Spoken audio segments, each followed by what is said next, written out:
Manipur Top Channel dugi video amta thakasage ngasi phongbache phongda Sangai Festival loigadaba numit nini khakta ngairakpaga loinana lemna yenghanba haokhre.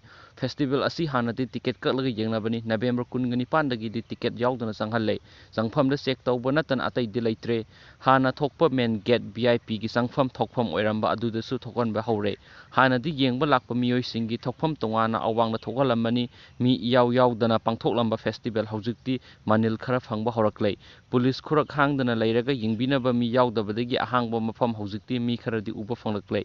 Sangai Festival gi nini chanbadagi pangthorakpa lamlamgi oiba cultural program sing November 18 losilagani nongmada cultural program manga ulambadagi hena ulagani ngasi nungthil pung 2 dagi minute 35 sangba cultural program sing utki Gujarat dagi folk jagoi Jharkhand dagi Kharabon Chow dance EJCC gi sponsor makhada utpane Huiyen lalong sinamsanggi thangta song and drama divisional Arthris Boryogi Laurok Jagoi Guru Irabot Institute of Manipur gi Pung Solom Kanglai Masek Mangal Cultural Organization gi khunung isai na singbu utki Sangai Festival gi cultural program gi aroiba numit hayang khubak isai Pung Surom thangta amadi Tamil Nadu gi jagoi utkani hairi